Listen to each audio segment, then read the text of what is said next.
Hello everyone. So now we are entering the Eldin province and is all in Twilight right now. So as soon as you enter, then Link will transform back into the Sacred Beast, and Minna will hop right on, and she will tell you that the Twilight Realm is looking beautiful today. She'll also go on to tell you that you have to do whatever she says, since it's an ongoing theme here. Then she will tell you that you look much better in wolf form as opposed to your dusty old clothes, referring to the hero's garments. It's kind of silly to refer to them as such. She will tell you to keep going, so let's follow that advice. I'm just going to use A to dash through this area. There's actually a Twilight Baba here on the left, and you can defeat it if you want, but it doesn't really serve much purpose. Up ahead, you'll see that there's a broken stick, and on closer inspection, it looks like it's the wooden sword that you actually gave to Talo, and it actually looks kind of stinky or something, and you can press A while standing next to it to sniff it. And this will give you a little vision in which you can see the children, and so this just means that this is their scent, and so you will learn the use scent, and with that, then Minda will then teach you how to use your senses.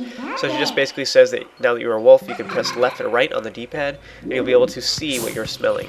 So while using your senses, the whole screen's kind of dark, and so I'm going to be toggling back and forth, but we will be able to use the use sense to track them down. So with that, you want to head forward. You'll see that there are 3 of the shadow beasts up here, and you want to use Minda's charge attack to defeat them.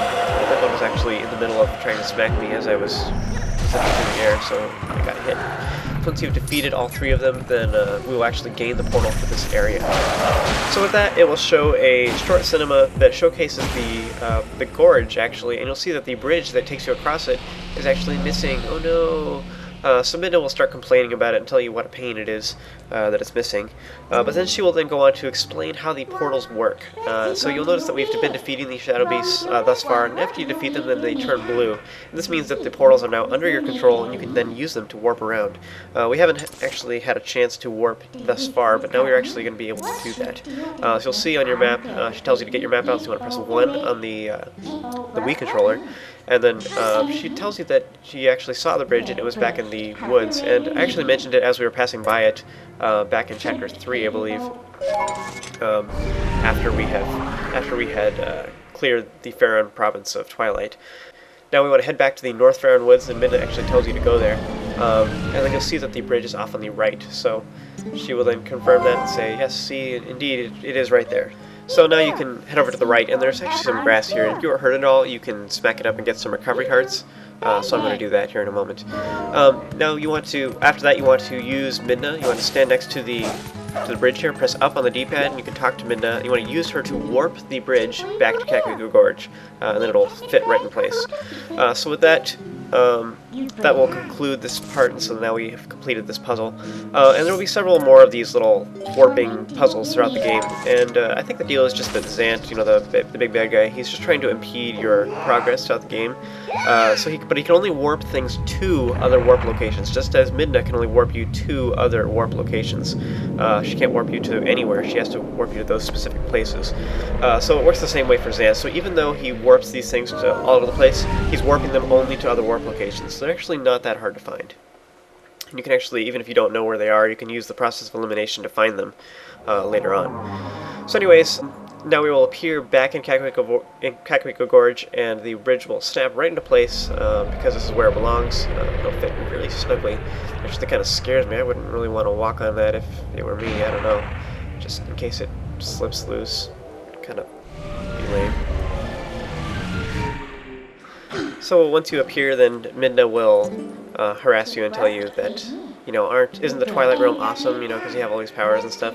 She then goes on to remind you that if you are ever needing to look for a giant object like the bridge again, that you should talk to her, and then she will be able to help you out. So, just enforcing that fact. If you want to continue following the children's scent, it just follows the road. But up ahead, we'll find a new enemy. These are just Twilight Boblins, I guess. They look like Boblins. They could be Boblins too, but the way they move looks more like Boblins. Twilight Boblins are pretty easy to defeat, so you can kill them if you want. Continue following the scent. You'll come to this really large gate, and Minda will comment just how elaborate it is and how large and crazy. It's kind of intense. In case it's locked, we can't actually get through it, but there's a very obvious hole off there on the side, so you can just dig right through it. You can use your senses if you want to see the dark spot, but it's pretty obvious you can dig there.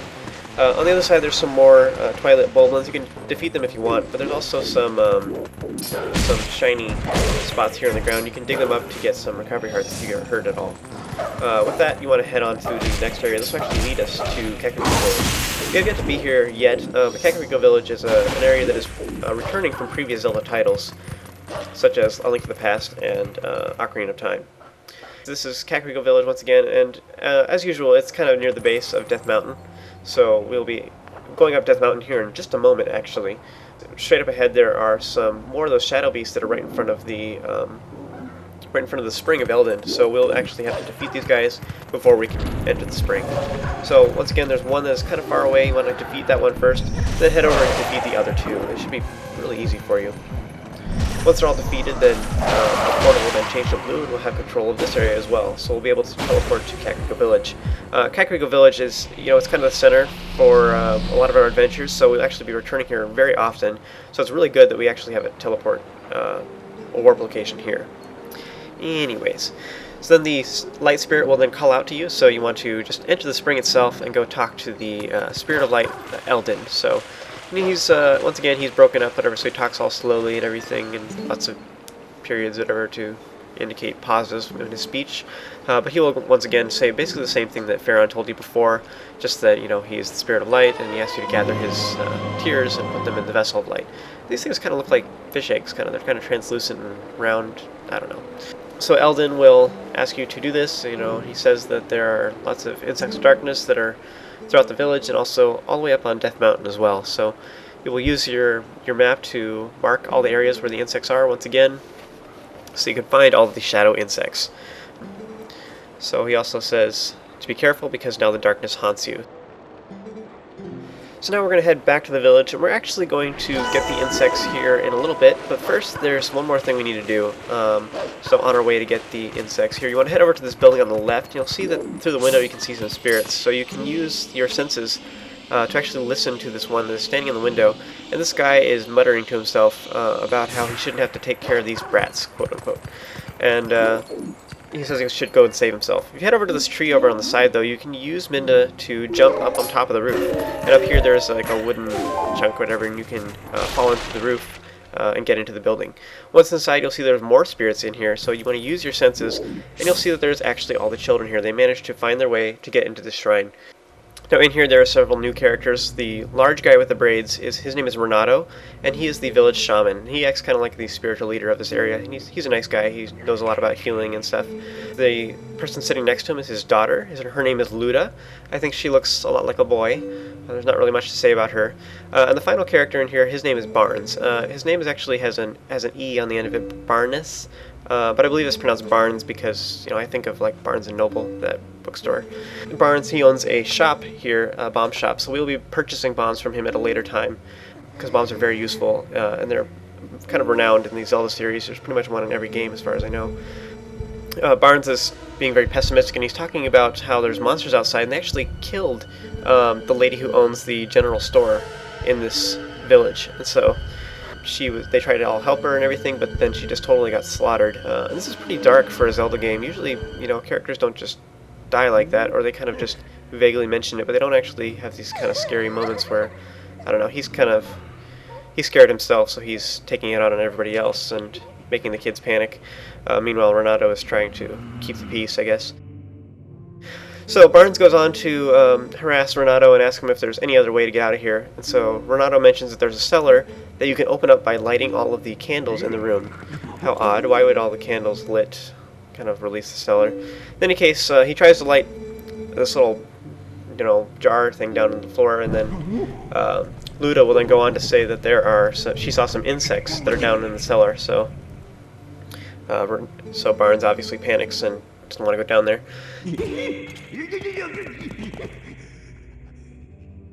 Colin tries to soothe Beth, and he goes on to say that Link is coming and that he can feel it.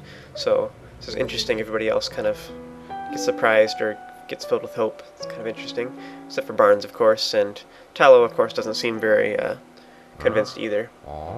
Just kind of like, whatever.